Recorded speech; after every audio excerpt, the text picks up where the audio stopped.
So when you started to accept yourself, you knew you were gay, and you started to be exposed to drag queens. Do you remember what the first drag performance you ever saw was? I think one of the first drag queens I ever actually went to a show and saw was probably my mother, Fahrenheit, who is one of the big showgirls in Toronto. And she worked at a bar called Cruise and Tangos, which is the first bar I ever did drag at. And she was like the headliner of Toronto. And I just couldn't believe it. Like, just she would walk on stage and people were just 20s. And like, she just probably made like $500 a song. It was crazy. Amazing. Yeah. So I was like, oh, that looks fun.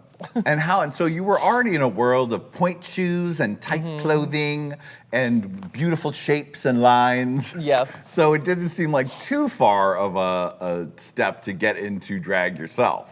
Yeah, it was just something I was always drawn to. Like I said, from a little boy, I always wanted to be that beautiful, glamorous creature.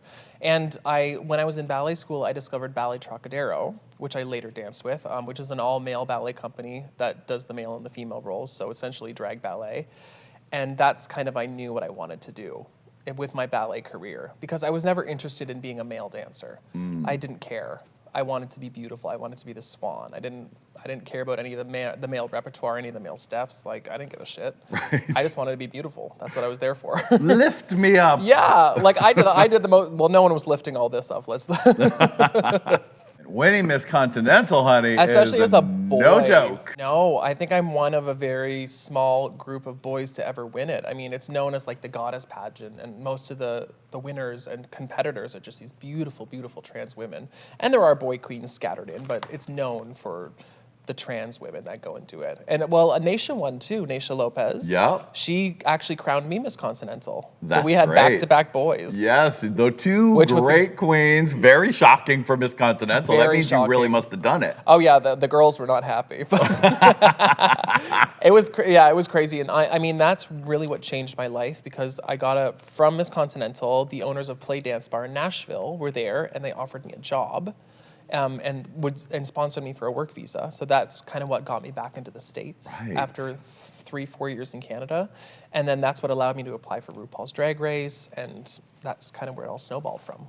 Now, when you got your drag mother, were you already working, doing things, and then she helped refine it, or what was that relationship like? Well, I started coming back to Toronto when I was still with Ballet Trocadero. Like, when I would have time off, I'd come back and do like a little bit of drag here and there, and that's kind of when we started talking, and I told her I wanted to move back and start doing it seriously. And then I remember I was back probably about a year before I moved back to Toronto full-time.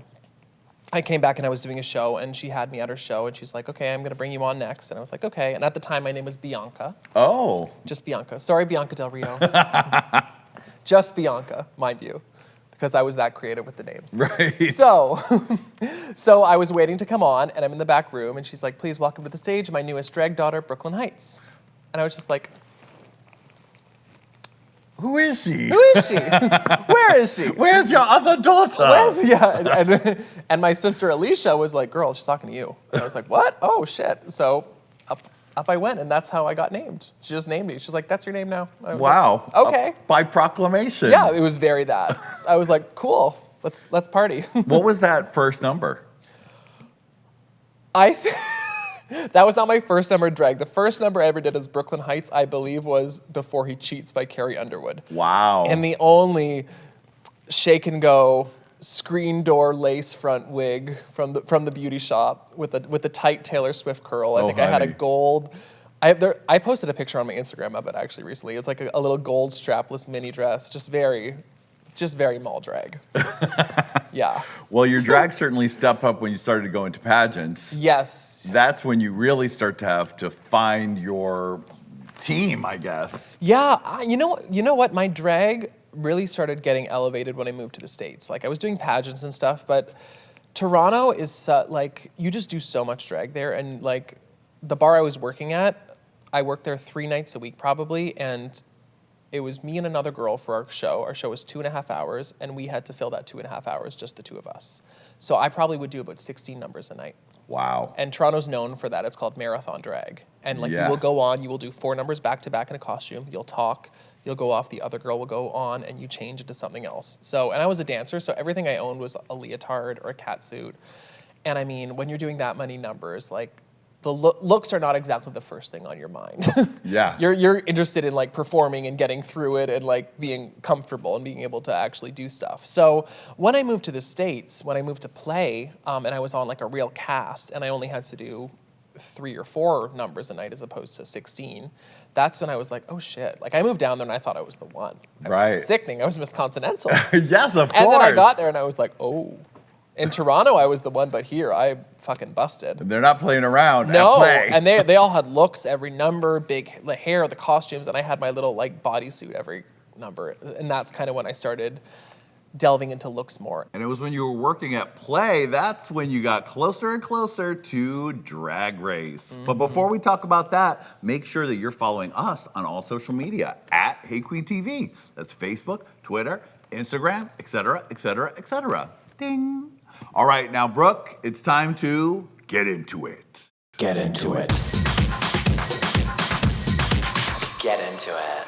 And talk about your journey on my Drag Race, honey. My journey. Your journey, the journey from the north to the south and out west. Yes. Now, how many times did you audition for Drag Race? 3. Three Once times. when I was still living in Canada, once when I was in the States, and I think I had just got my green card. I was allegedly supposed to be on 10. That didn't happen.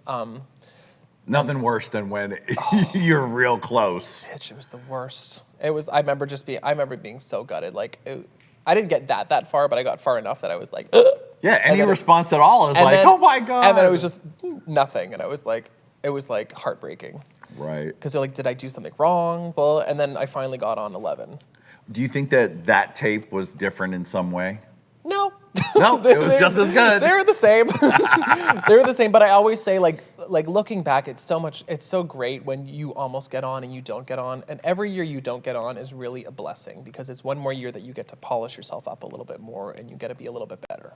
Yeah, especially now when Drag Race is more competitive than ever. Oh my God, it's crazy. Like these girls come on and like they're just like full blown like polished queens. Like I look at fucking Gigi Good, who's like 21. Right. And I'm like, bitch, I'm thinking about myself when I was 21 and I was like, I did not look like these girls, like they start now when they're like 14, 13 and they start doing their makeup and everything. And she comes from such a lovely, supportive family that they were able to foster that in her. And like, so by the time she was 21, she was like a full-grown, like conceptualized done drag queen. I was like, oh shit, okay. No, their kids are starting early. They are. They are practicing. Aquaria they got the contour. too. Aquaria was like that. She was like 21. Violet was like that. It's just nuts. So it is intense. So it's good that you got that time. I know, right? To really get it together. All right, now let's talk about the relationships seen around the world. The romance of the workroom had never seen before. The romance. The Vanjie romance. Now, we just had Silky on the show. Oh, shit. And she told us that it all started thanks to her. Is that the case? Oh, yeah, what did she say? I remember she told me the story. You had told her that you thought Vanjie was cute. And so she, when you were walking home, was like, or maybe it was the other way around. Someone told someone was cute, and then she was like, hey, you guys think you're both cute. Why don't you talk? That's a good Silky, by the way. Girl. Yes. Vanjie was like hitting on me. I could tell. Like because as Vanjie's many things, but subtle is not one of them. So he was hitting on me, and he was really cute. And I had like met him once before, but I never really thought about him in that way. And I don't know why I was thinking about it in that competition setting, but like it was kind of there and it was happening, and I was like, yeah, you're cute actually. I'm kind of here for it. And he's obviously such a charismatic, fun, infectious person to be around. Like he's just amazing. Has such great energy and always makes you laugh. And so it was just kind of like this combination, and I was like, this is really nice. It was like having a comfort blanket there. Like, I was in this competition, but I also had this other really cool thing happening on the side. Yeah. And it just kind of blossomed, and it kind of worked out. It was really nice. Now, how did you guys get any time alone that you were allowed to speak? Weren't you on ice all the time and locked in the hotel room? We were making out in the van to and from the hotel. It was basically that. Like, it was... You can ask any of the girls. They would get so annoyed because they could just hear us like making out in the back of the van. Wow. Every morning and every night. Coia especially, she was like, y'all need to shut the fuck up. Right? You're like, we're not speaking, we're on ice. Yeah, Doesn't matter that ice we is weren't hot. talking, we were playing tongue hockey. And she definitely would try to like when we were all going to our rooms at night, she'd try to like break into my room. She's like, I'm going to his room. Uh-huh. Yeah. But that obviously never happened. Right. But yeah, it was very like, it was a very PG-13 romance on the show. Uh-huh. Yeah. Now, when you decided to start kissing in the workroom, you knew that was going to be on TV and We then it was going to did, be yeah. a storyline. What were your thoughts behind that? Well, I mean, we really liked each other, first of all. I think a lot of people think we did it for the cameras. And Right. that really wasn't the case. I mean, we dated for 3 months after the show as well.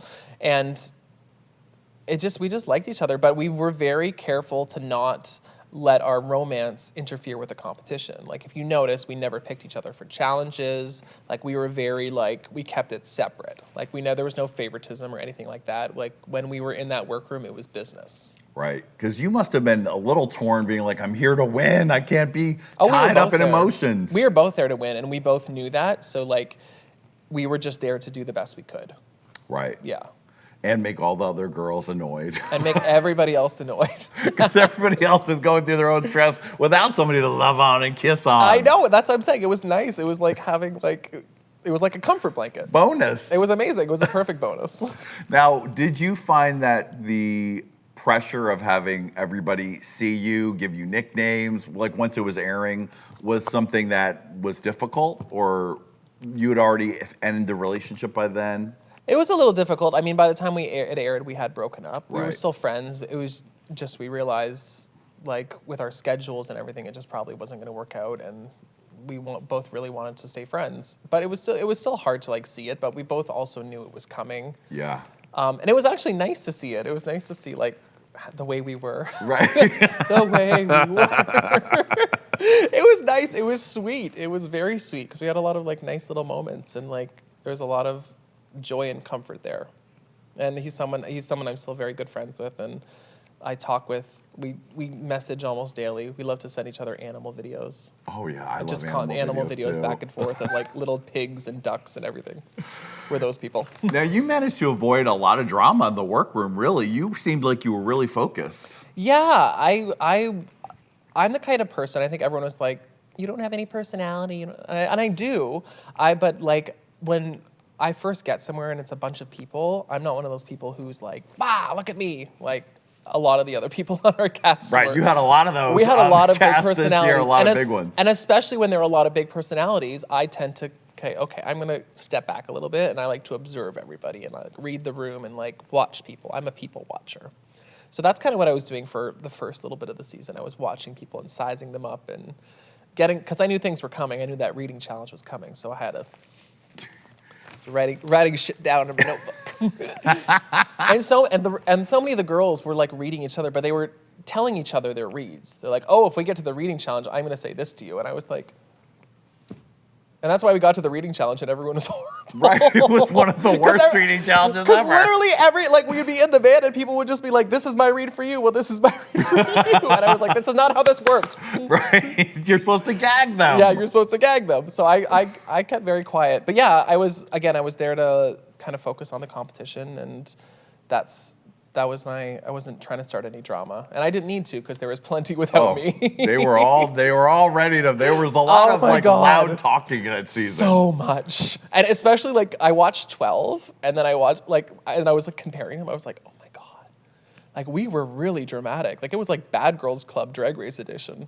Yeah. It was crazy. Yeah, 12 was like best friends I know, race. they're like, I love you. I think you're amazing. Yeah. And we were just like throwing things at each other. Yeah, your season was like, girl. No, seriously, girl. If I had to lip sync for my life, I was prepared to do so. she's so stupid. I love her. I love Silky. I love that moment. I love when she pulled out the footnote. I love Silky so much. I have nothing but love for Silky. Hello, children. Click